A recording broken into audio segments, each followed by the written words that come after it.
Oh, great.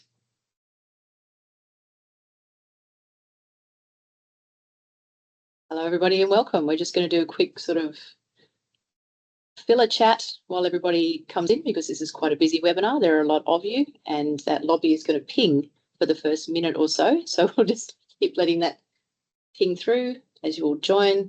And now, because this is a webinar, we will have you on mute and your cameras will be off, but we will have the opportunity later for you to ask questions in the chat, but also to be able to ask you manually to turn on cameras and microphones later on. But as we do that, it is just past 12 o'clock now, so we will kick off. Thank you very much for joining us at this webinar to discuss the special edition of Australian Farm Institute's Farm Policy Journal, Holding Ground in Uncertainty. My name is Katie McRobert. I'm the Executive Director of the Australian Farm Institute, and for those of you who are not familiar with us, we are an independent, non-partisan and non-profit think tank for Australian agricultural policy issues, and we've been around just over 20 years now. Now, the Farm Policy Journal is one of our flagship tools, one of the most important things that we use to communicate some of these policy ideas. It's a really great space for us to test out different ideas rather than presenting a set of defined recommendations. In the Farm Policy Journal, which is published quarterly, we have a chance to look at a range of different perspectives and different ideas around a central topic. This edition is somewhat different to our usual publications because it is a lot broader, but it focuses around a very important piece of work that CSIRO has been undertaking, which Dr. Rose Roche will tell us about in a moment. And AFI has been participating in this program of work, understanding how important this work is for the industry in terms of thinking how we need to make changes now that will impact our agricultural future. We've dedicated not only an entire issue to this particular project, but a bumper issue where we might normally have around 60, 70 pages. You've got more than 200 pages of very rich and incredible reading from a range of extremely experienced and thoughtful authors to go through. So Holding Ground in Uncertainty is the title of the journal, and hopefully if you're in this webinar, you've also seen the link to the journal, but we'll share that in the chat as well. I'd also like to acknowledge that I'm coming to you from, I was going to say Darug country, which is usually where I am, but I'm on Gadigal land this morning, so coming to you from Gadigal land, and invite you to acknowledge the country that you're in the chat as well, and we pay respect to elders past and present. Now, this edition, it's a deep and wide-ranging exploration of some of the many futures that await our sector and the strategic choices that we make today that will shape what those futures look like. Thanks to the generous support of CSIRO, I'd also like to mention that this particular edition is open access, which is not something the Australian Farm Institute usually does. Often the Farm Policy Journal is available to subscribers only, but this is something that we want to make sure is widely available across the ag community. Inside this expanded edition, there are 19 contributions from leading researchers and practitioners, and these cover a range of themes, including landscapes, livelihoods and innovation, diverse futures, covering the scenario narratives that Rose will talk about, resilience through change, and I know resilience can be a triggering word, but we'll dive into that as we get into the Q&A, and new voices and perspectives across the range of the sector. So I'm going to pass over now to Dr. Rose Roche, and she'll be followed by Frank Sperling, who are both co-editors of this edition. We'll give you a bit of a presentation of some of that richness, and then we'll go to a Q&A between the three of us and open it to the audience as well. Thank you, Rose. Thanks very much, Katie. And I'm joining from Ngunnawal and Ambry country at our CSIRO site on Black Mountain. I'm just going to share my screen. Absolute privilege to be talking to you today about, I guess, the work that we've been continuing in Ag 2050. It's just over 12 months since the release of the Future Scenarios report. And since then, the team and many people beyond, I guess, those directly involved in Ag 2050 has spent many hours continuing the conversation of what our farming systems should, could and need to look like over the next 25 years. I guess a question that keeps coming up and is why are we using foresighting and scenarios where we're looking at multiple futures? Why not have like one vision to rule them all, or come to a collective vision as well? I think part of the foresighting process, which I've really enjoyed being part of, is that you know, we understand that we really think about the future usually through our experience of the past, so quite a narrow field of vision around past conditions, and which can offer us precision, but it doesn't really capture the full spectrum of uncertainty surrounding agriculture's futures. So Ag 2050 is a bit of an experiment, I guess, for all of us around taking the broader view and thinking about stretching our thinking, and instead of asking, what's most likely or most probable, think what else could plausibly happen. And I think sort of the last 5 years have helped us see that some of the things that we plan for, say in pandemic planning, can happen. And so I guess in terms of when you're reading through the issue, when you think about the scenarios, they're not perfect predictions, they're evidence-based, plausible futures. So within that cone there, and I guess that help us have conversations to navigate the complexity of what's happening now and into the future, and think about what our preferred future is. So what is Ag 2050? I guess today we're taking a bit of a journey through the future of Australian agriculture, and really it's, I think of Ag 2050 as us driving a national conversations around what future of agriculture that we want, a real focus on elevating diverse voices and ensuring we have evidence-based discussions about the trade-offs of those, I guess, different options. In terms of the project, we're kind of in the middle part of that. It's foresighting and design thinking in terms of methodology, and we're really in that divergent phase, which is why there's 200 pages of sharing some of the deep thinking that's been happening over the past couple of years since we started. So in terms of scenarios, I'm not going to spend a lot of time on talking about them. I think that's the scenarios, the slide shows the different drivers, priority drivers and building blocks. If you want to dive into the report, you can, I guess, see a little bit more about the narrative around those. I think the really important thing around those is that these outcomes aren't certain, and we know the speed and direction of change leads to different outcomes. I think maybe it's only been 5 months into or 6 months into 2025, we can see how small changes overseas can lead to large global changes. And yeah, so the 4 co-design scenarios, we have many hundreds, and I think hopefully there's plenty of people on the call that were part of informing up those scenarios, and they really reflect talking about the trade-offs. So the 2 more positive scenarios, regional capitals, in that one we're seeing a future where large multinationals are reaping the gains from transformative technologies, and we're really seeing consolidation around a few regional cities. That Australian agriculture is world class. So we've really broken through the current, I guess, productivity slowdown. But there is traditional focus on food and fibre, and agriculture is not really part of the broader transformation of the land sector.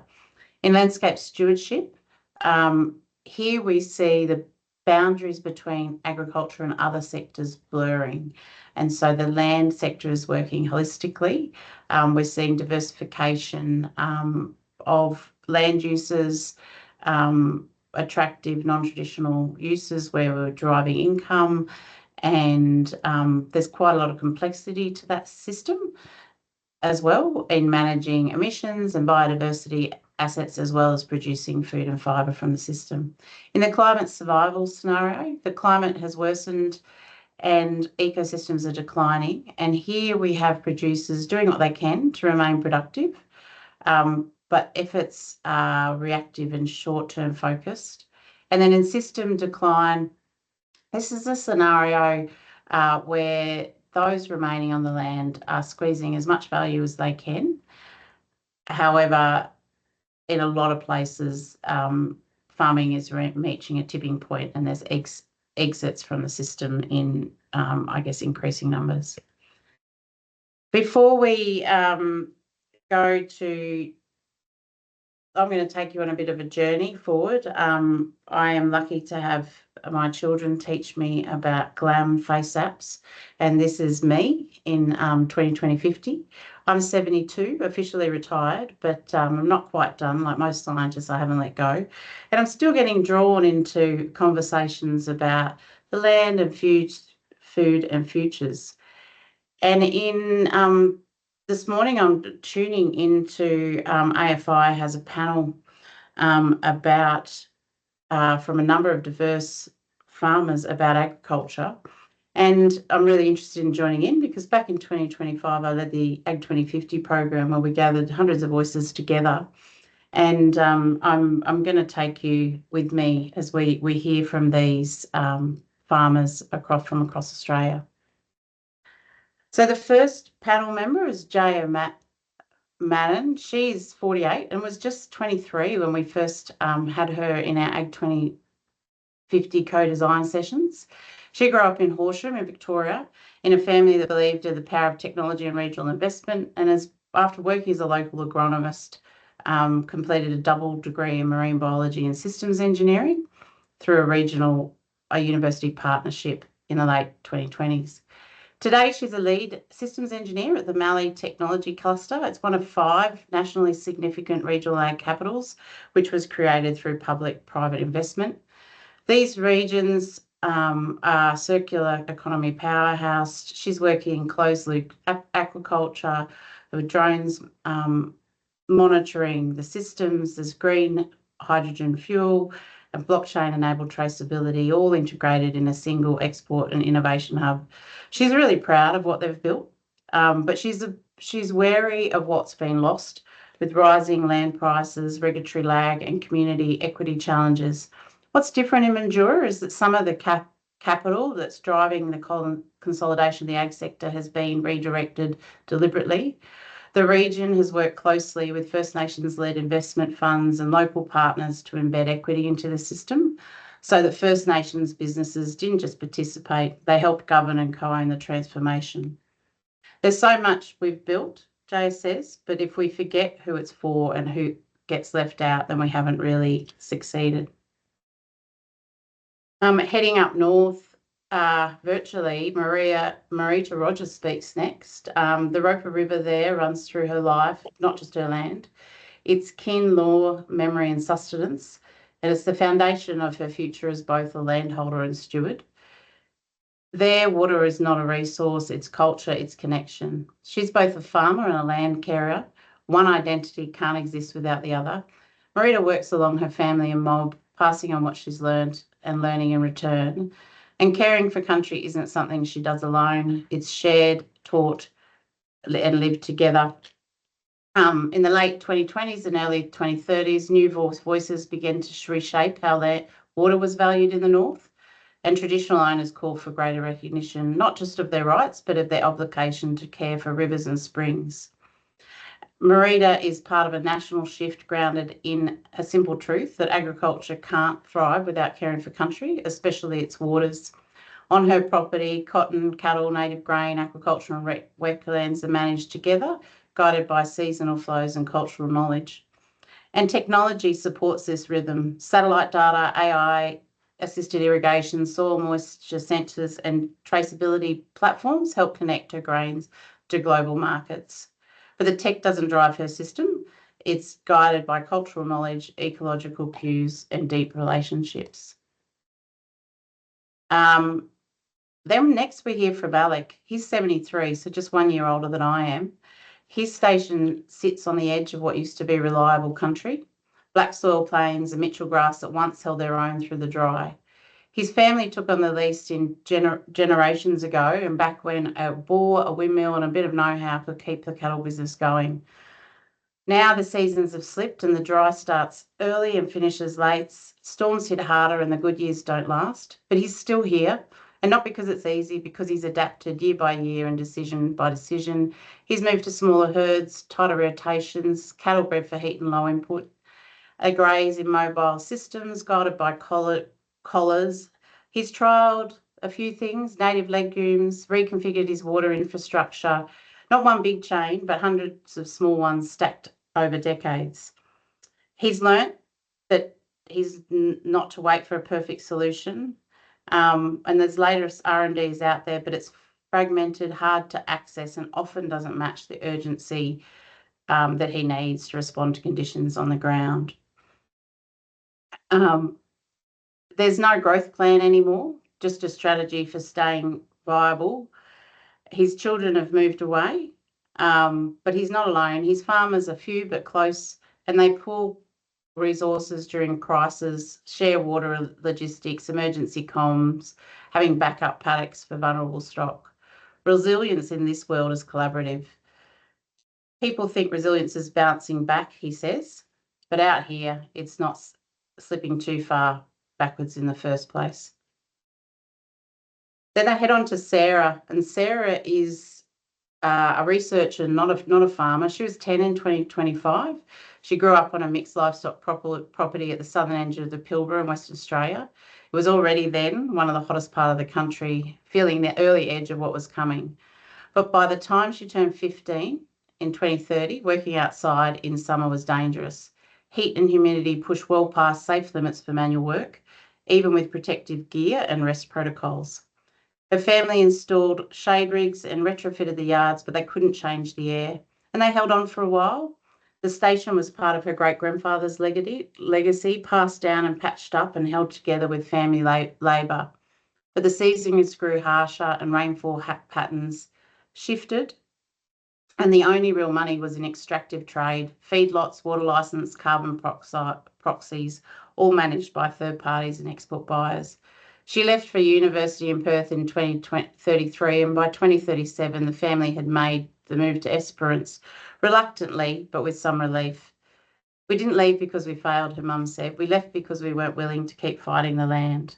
By 2050, Sarah's 35, and she's a land use researcher focused on transitions and extractive pressures in climate impact regions. She's based in Esperance, but spends months each year travelling across the country as part of a longitudinal storytelling and governance project. She visits properties, some abandoned, some converted to poorly regulated food production, and she meets with former landholders, local workers and Indigenous ranger groups now manage many of the most degraded zone. The station wasn't a home anymore, she says. It was an asset, leased, mined, harvested and assessed for trade compliance. Okay, so back to 2025. Now we know Jay, Marita, Alec and Sarah aren't real. They're a result of my skills in creating images on AI, but they do reflect real data, real places and real possibilities, and their stories have grown from dozens of expert workshops and shared deliberation. So in this special issue, I've drawn off many of the, discussion points in the articles and perspectives shared in this issue, and to bring those personas to life. And I guess the core message, I think, in all our conversations really clear that siloed thinking isn't enough, and the future challenges really require this deep thinking, design thinking and coordinated decision making. I'm going to hand over to Frank now to take us from a storytelling to telling us a little bit more about the stories you'll hear in the special issue. Am I here in presentation mode? Can you see it? Yes. Well, thank you, Rose. Wonderful to be here with you all.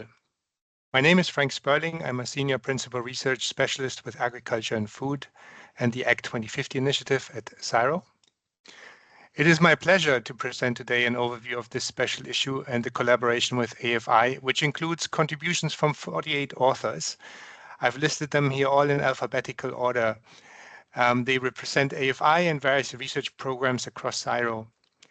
In my presentation, I will attempt to offer you a flavor of the broad range of topics covered in the articles, which hopefully prompts you to dive into the issue more and explore it for yourself, and also, of course, as a basis for our Q&A afterwards. Before doing so, I would like to acknowledge the Turrbal, Jagera, and Yugara people, the traditional owners of the land from where I'm presenting today. as well as all the First Nations people from all the lands we are gathering from today. I also acknowledge and pay my respects to their elders past, present and emerging, and to Aboriginal and Torres Strait Islanders peoples here today. With this special issue, we would like to commemorate also our wonderful colleague and friend, Torres Webb. The issue is dedicated to him. In the article Torres led in collaboration with colleagues, he reminded us about the importance of caring for country. Engagement of Aboriginal and Torres Strait Islander peoples in agriculture is about connection, dignity, and identity. At a time when agriculture faces a range of systemic challenges, the holistic thinking, the emphasis of circularity and connectivity of First Nations people can offer important insights and learning that should be reflected in exploring future scenarios and land management strategies. Obviously, land and water are the critical foundational resources for agriculture. How they are managed will greatly influence the sector's future prospects, its prosperity, resilience, and sustainability. Agriculture dominates land use. Currently, it is around 55% of the total land, but its share of the land has been declining by 23% from 1961 to 2022. Meanwhile, agriculture output increased by 292%. In their discussion of agricultural land use, Kate Denton and colleagues from AFI expect the trend towards less land for agricultural production to continue towards mid-century, while facing more growing pressures from other land uses. They highlight possible options for managing these competing land uses and identifying synergistic solutions. Agriculture also accounts for 74% of Australia's water consumption.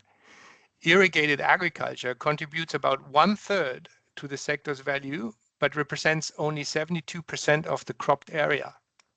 There are complex interactions of local and global drivers, including climate change, digital advances, changing consumers' demands and stewardship requirements. Ashlyn Lee and colleagues discuss the relevance of agrohydrology, system-based water management approaches that are coupled with effective stakeholder engagement in order to help identify solutions and resolve tensions. Both the land and water paper highlight the importance and challenge of building integrative, system-focused solutions that recognize and seek to manage and reconcile multiple objectives and interests. Co-creation is central to them. Rose has previously introduced the Act 2050 scenarios and brought them to life with the personas. These scenario narratives, as she also pointed out, are illustrative. They provide the foundation for discussing the context and enabling conditions that increase the likelihood of collectively building a desirable future and also help to avoid undesirable outcomes and minimize trade-offs by spotting them early on. Let's recall, regional ag capitals and landscape stewardship describe plausible futures where Australian agriculture is thriving. They share an emphasis on innovation and systems thinking, which leads to transformative outcomes. But the focus is different. Regional ag capitals is focused on consolidation, bundling, and concentration of industries, while landscape stewardship emphasizes diversification of income streams and decentralized innovation models. By contrast, climate survival and system decline describe stagnant and regressive futures, respectively. Alongside sustainability, resilience of agriculture production is a pervasive concern. It is not only about bouncing back after a shock, but it is also about bouncing forward, being prepared for change to come.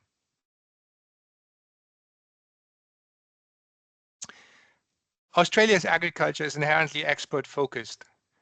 Over 70% of Australia's produce is destined for export.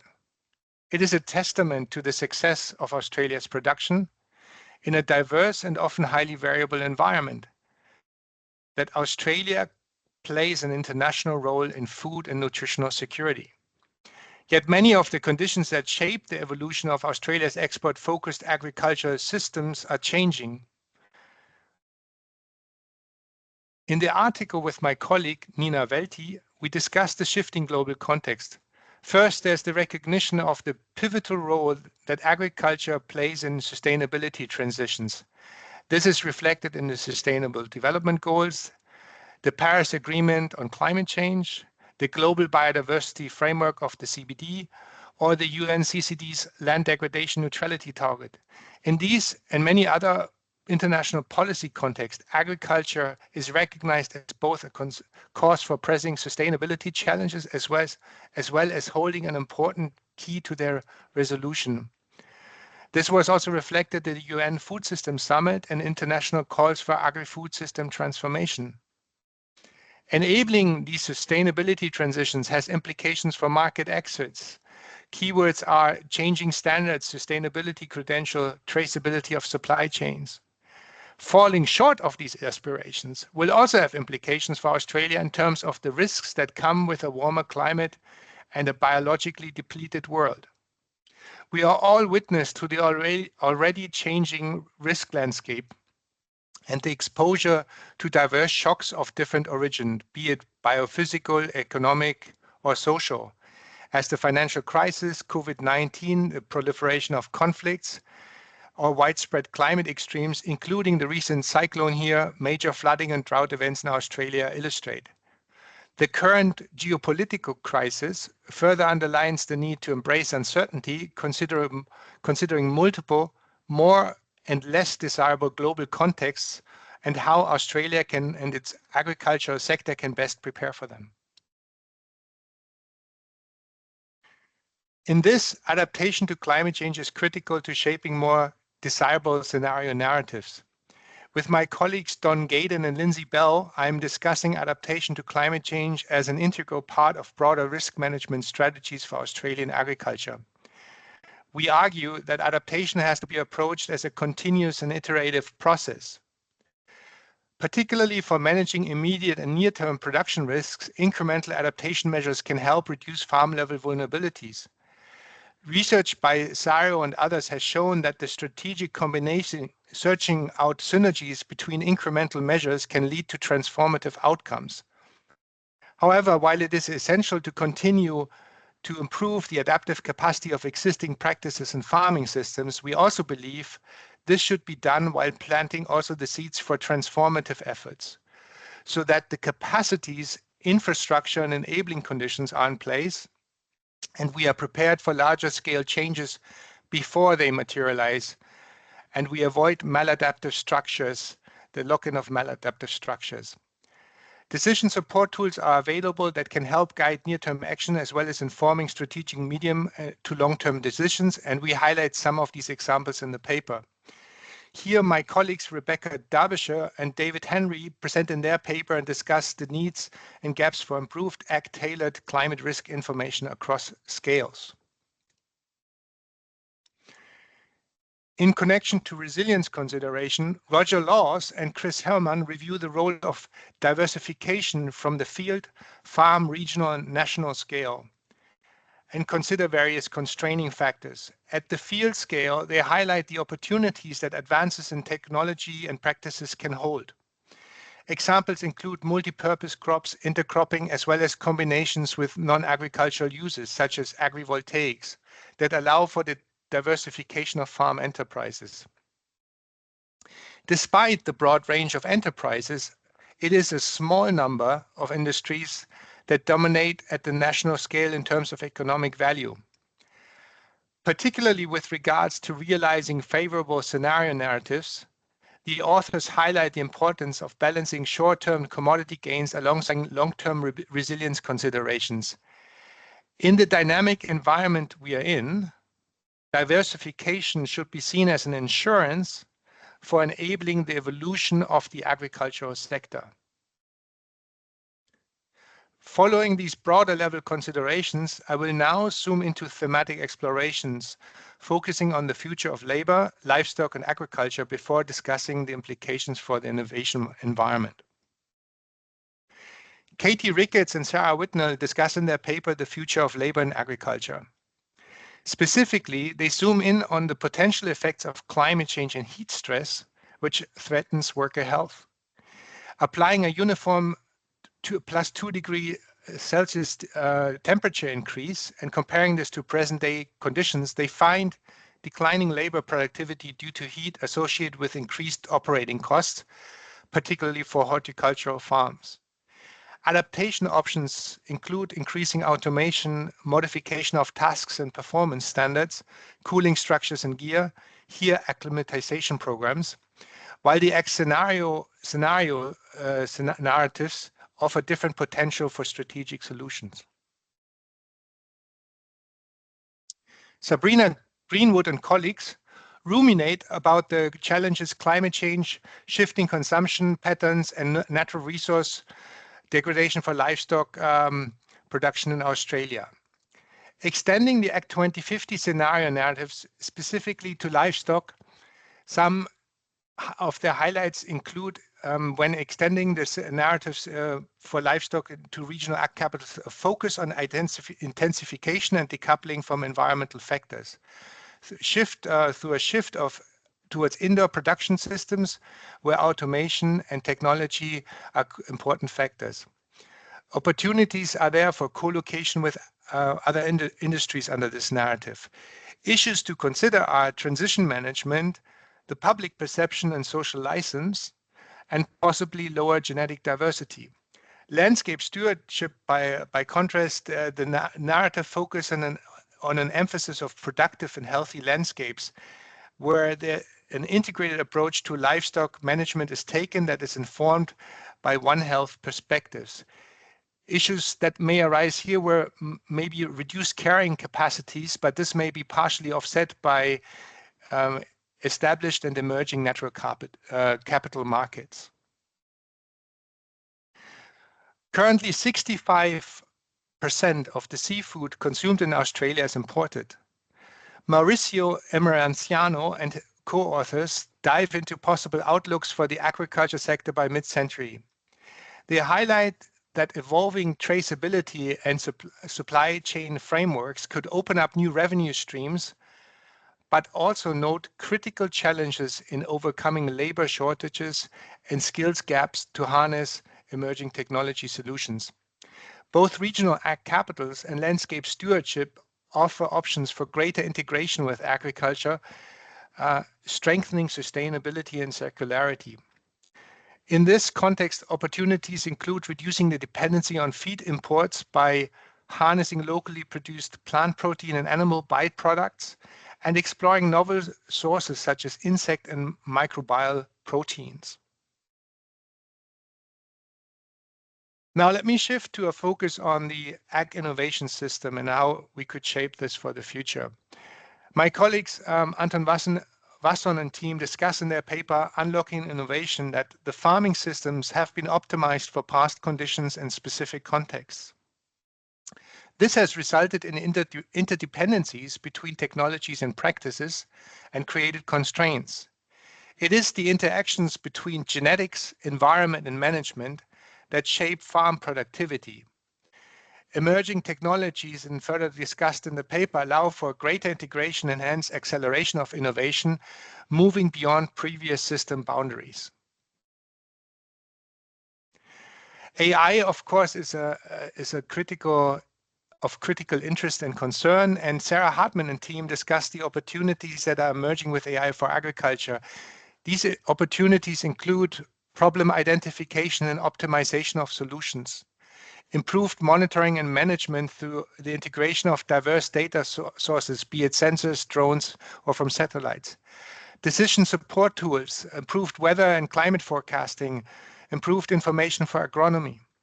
But there are also issues and risks. I guess we all have somewhat experienced the factual hallucinations in generative AI, issues around data security, privacy, and governance. This points to the critical need to establish trust within and across AI systems. The authors highlight guardrails for responsible AI. They emphasize trusted systems which are focused and centered on human-centered design. Here, they point to the fact that Australia has an opportunity in playing a leading role in responsible AI and the authors imagine what this could look like under the different narratives put forward by the ACT 2050 scenarios.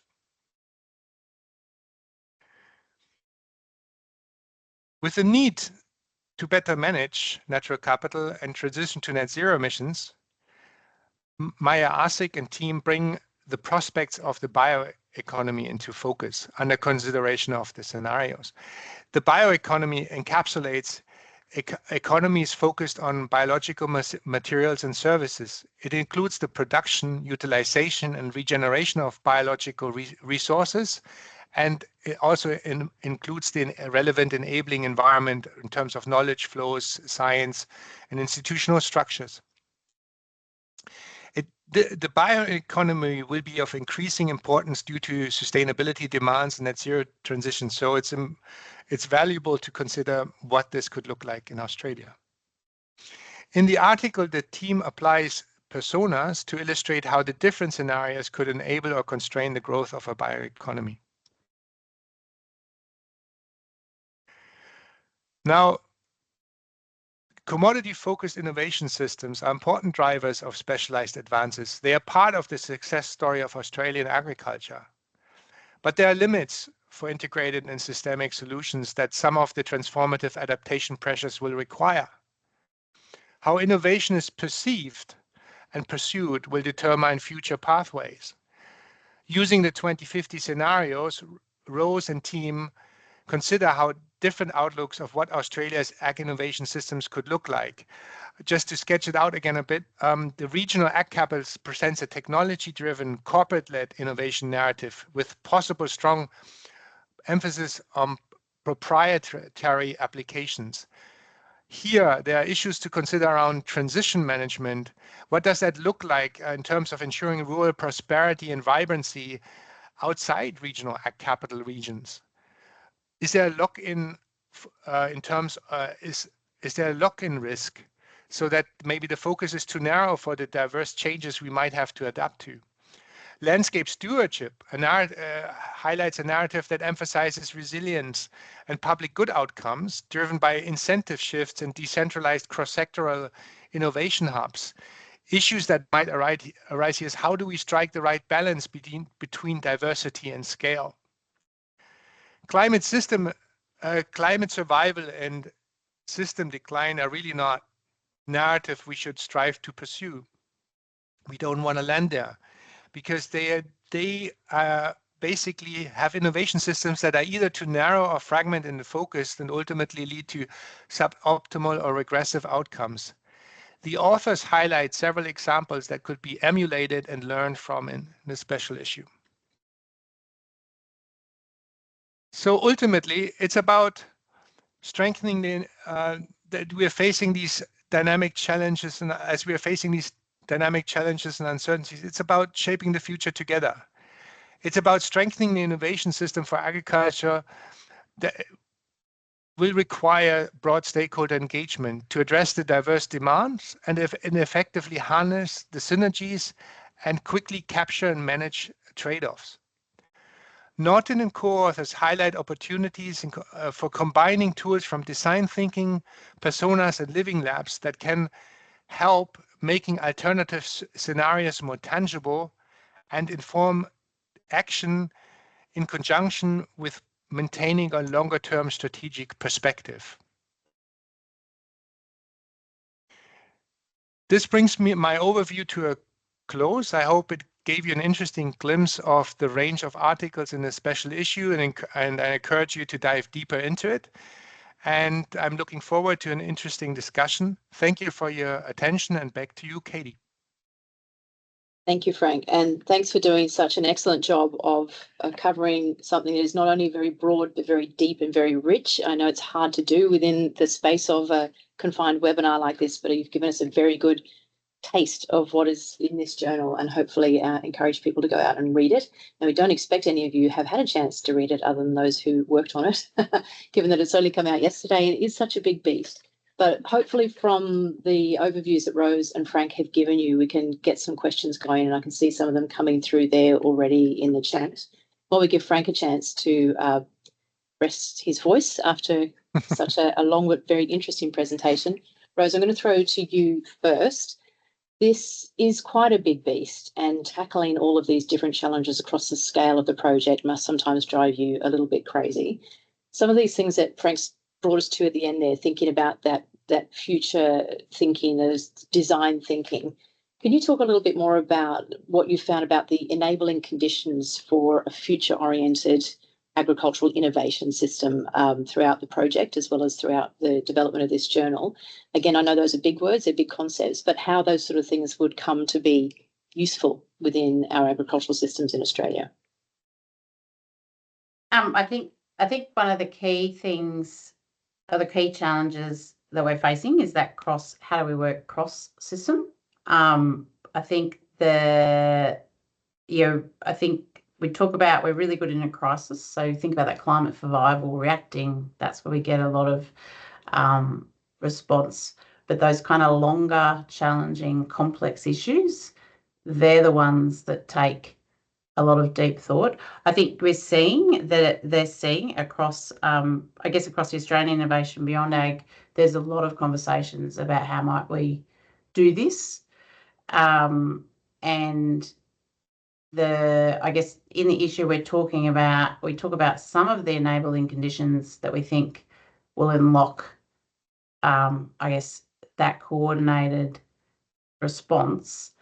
But I think we have to remember that they're not all going to be the same as well. So that's the whole convergent divergent thinking is around thinking about what's fit for purpose, and looking across at other innovation systems or other sectors and how we can bring those together back to ag. So I don't have a good, easy question, but I think Australian ag has been really successful under lots of challenging conditions. So I think if we kind of point that effort towards that, what about big key cross-cutting, no regrets options, and how do we face those challenges? I think that's working together is clearly the biggest issue. I think we talked in the sort of teaser article last year a little bit about there are some kind of quite a competitive research and development community, those sorts of things. There's some things, but those are I guess that co-design and collaboration and thinking about what could we do is going to be the real key. Yeah, and I know there's a question there. I'd probably have to scroll up a little bit now to see it because of the way Teams works around factoring in the changes happening beyond agriculture, looking at the wider food system now, noting that the project is called Ag 2050 and that there have to be some parameters and some scope within which we're working. I can get you to comment on this, Rose, too, but I also see that Gabrielle's put the link, thank you very much, Gabrielle, in the chat to the recent CSIRO report on the state of the food system, which is quite a broad-ranging systems thinking perspective on bringing those things together, and can assure everybody on the call that those parts of CSIRO are working together and are very well aware of each other's work and trying to link up where possible. But there is that, not a definitional boundary, I wouldn't say, Rose, but if you just wanted to expand on that a little bit further too. Yeah, so I guess we're taking a bit of part of that challenge. So being aware of the external drivers, and the way that we think of Ag 2050 is looking at that part of the system within a system. And how do we, what will influence those? So, for example, as Paul's question has there, if there becomes a greater focus of nutritional value of food, what would that look like? And how would that translate to farming production practice? So I think that's that awareness of what's happening and bringing that together. And I think the landscape stewardship scenario, which is co-designed one, is a really quite a recognition of that with that complexity as well. But yeah, I would say a system within a system is the way we work together. So think of and you might notice in the State of the Food Systems report, there isn't a huge deep dive, particularly in this particular area, and that's because we're doing a lot of that thinking in Ag 2050. Thanks, Rose. I do have a question for Frank, but just before I throw to you, Frank, putting on notice, and because of the way the webinar works, Kylie, I'll ask you to find, if you can, in the participant list, Roger Laws or Chris Herman, because there's a question in the chat on diversity and scale, and I have a question on diversification too. So if we can find either Roger Laws or Chris Herman and invite them to come on camera to answer that, while Kylie's having a look in our 180 participants, which is a pretty long list to scroll through.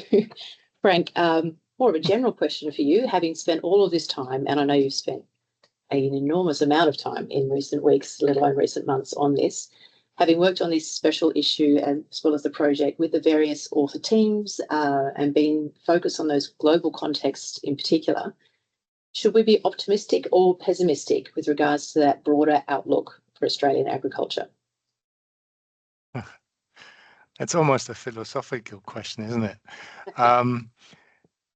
I guess it's both. That's kind of the point of it. It's being prepared for positive outcomes, but also being prepared for negative outcomes, and hence managing from multiple global contexts in which Australia's agricultural and export-focused food system is part of, but obviously can't fully influence, right?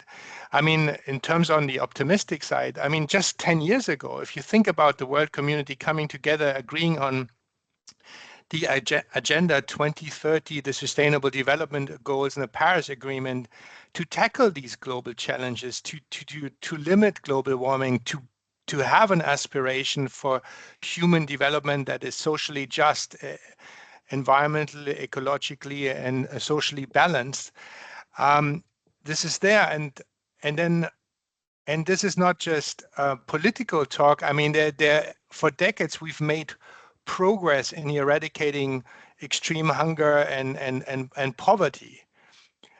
But of course, at present, it seems we're sliding back, right? We're moving away from this globalized idea and collaboration. Norms are in flux. A lot of the assumptions don't hold anymore that maybe have governed some of the architecture before, and that is cause for concern.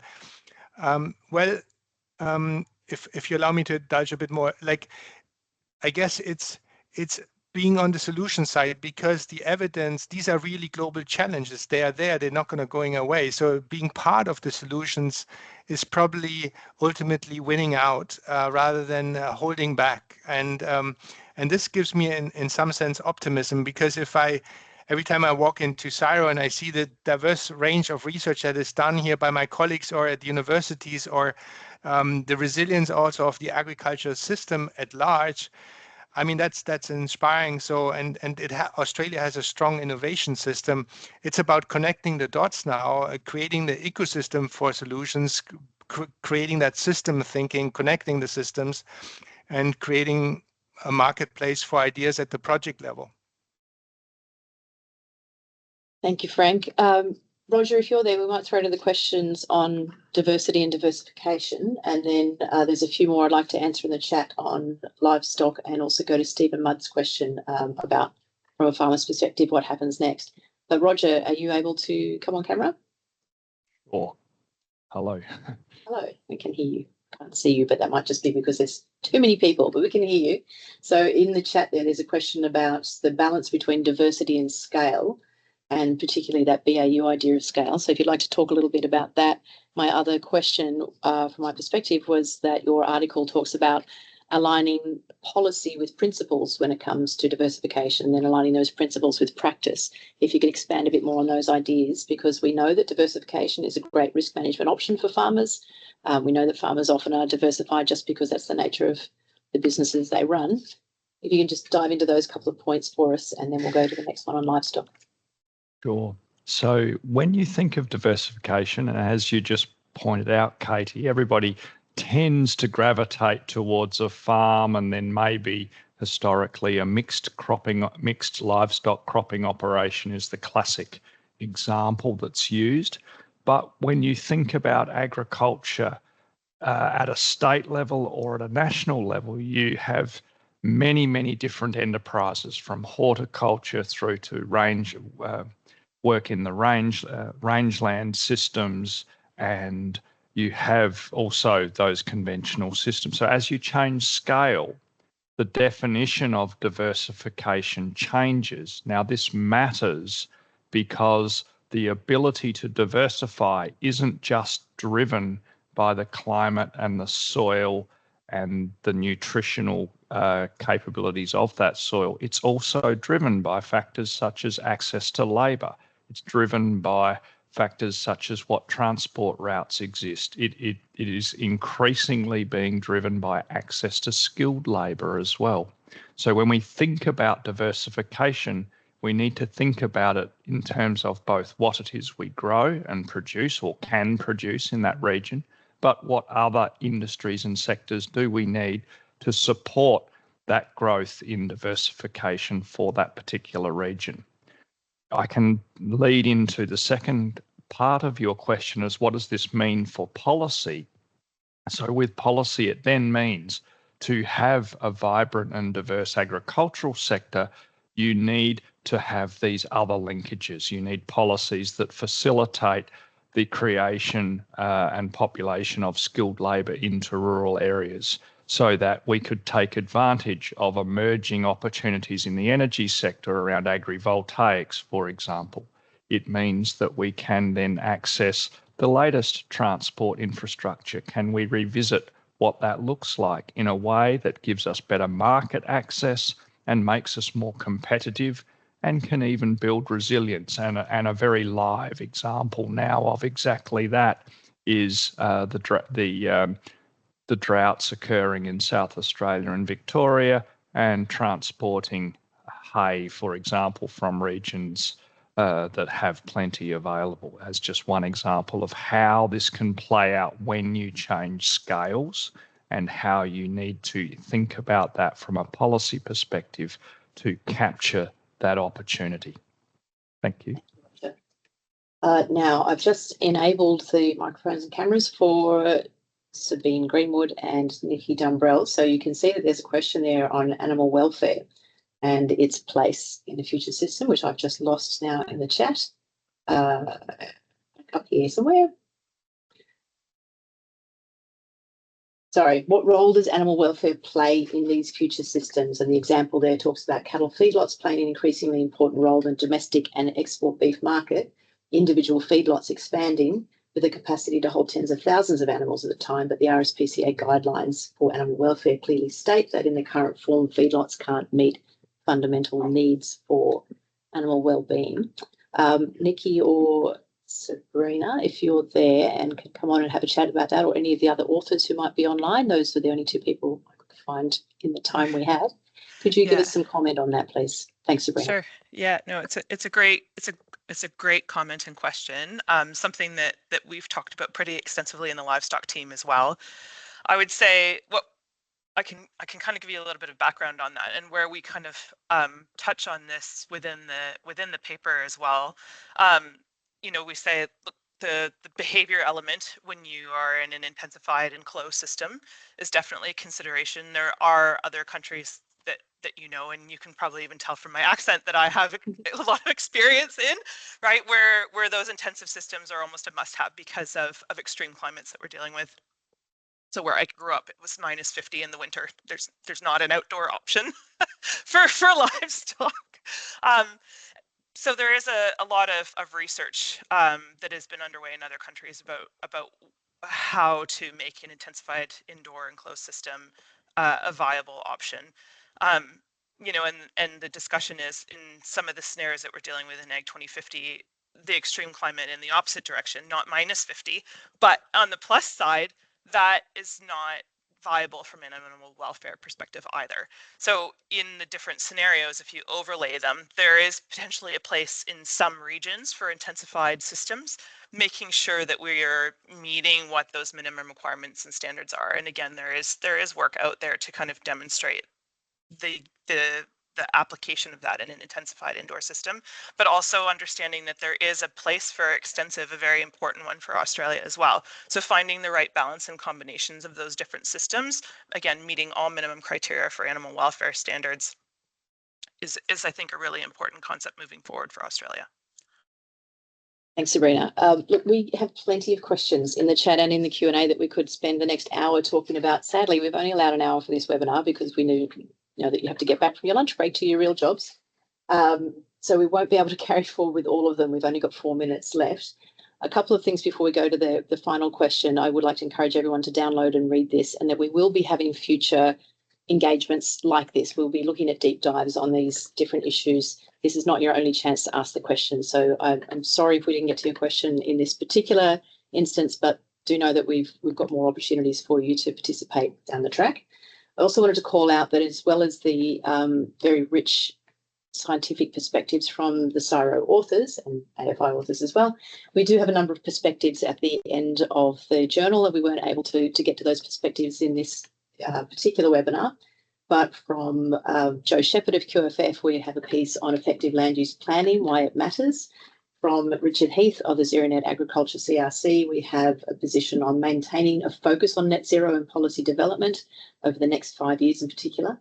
From the outgoing Special Representative for Australian Agriculture, Sue McCluskey, we have a piece on the farmer lens, taking a pragmatic approach to ag sustainability. And I should have done this the opposite way for a good segue. I'll come back. And also from Sydney University's Sydney Institute of Agriculture, Damien Field has offered a piece on the knowledge economy driving ag forward towards 2050. But coming back to that farmer lens, there is one question I just wanted to end on, and I'm going to throw to Rose and Frank, and if any time at all for other authors to pop their responses into the chat. Question from Stephen Mudd is a really important one. From a farmer's perspective, what should they be doing today to better prepare for the future and avoid the survival scenarios, let alone the decline scenarios? So Rose and Frank, if we can finish on those thoughts. Thanks. I thought I was suspicious that this might be coming. I think a few of the things that are coming really through is planning for extremes and not averages. So just in that general, so that we use the word resilience, but thinking about your business over multiple years. I think that we know that we've had a fair bit of practice in that in the last 25 years as well, I think. I think the other thing is in the climate survival scenario, there's quite a failure of planning with farmers. And so I think I can see that Sarah Hyland was on the call, don't wait for those solutions to be, or whether it's policy, R&D, government, get involved, get involved in that conversation and attend your forums, your council meetings, talk about land use planning. I was in the Bega Circular Valley where people were coming together to talk about the future, give feedback to reviews around the future of innovation systems, and, I guess get involved with AFI and others to push forward that. I think, when you're making tech decisions, think about how it helps in your business. And that's my science background, but really think about that. We've got some great research projects across multiple organisations thinking about, how does tech help? And I think, start thinking about that long-term planning. We've had conversations with the Rural Financial Counselling organisation, things like that. Start to engage with that longer-term planning as well. Because there's lots we can't control, but we can always control how we start thinking about, those different futures. I think it's not all dismal. We can see it. We can have some amazing years and then some tough years, and we can't control it. But that kind of thinking about it helps us plan for it. Yeah, if I can briefly add to that, I think the important keyword here is the getting involved and collaborating, communicating together. I mean, being part of these conversations is critical. Given also the often the complexity of the risks that play out at the farm level, and it's sometimes very hard to understand how they all converge. Having communications, highlighting the issues that come up, reaching out to other stakeholders, building an environment where risk perceptions are discussed and explored together, and knowledge is shared, will be very, very important. It's really about connecting the dots with each other, and this is part of the paper also as well, with the living labs and so on, that we collect these different perspectives and then get a more holistic understanding of what's coming, also not just in terms of constraints, but also opportunities. Thanks, Frank. And without taking up any more of your time, because I know we're out of time, I echo what Frank and Rose have said there about connection and connectivity, and this is one of the reasons that AFI has been such a strong supporter of this work that CSIRO is undertaking. The scenario planning is just vital. It's a really great mindset to adopt as a farmer, and most farmers already do it, even intrinsically if they're not explicitly doing it within their farm business.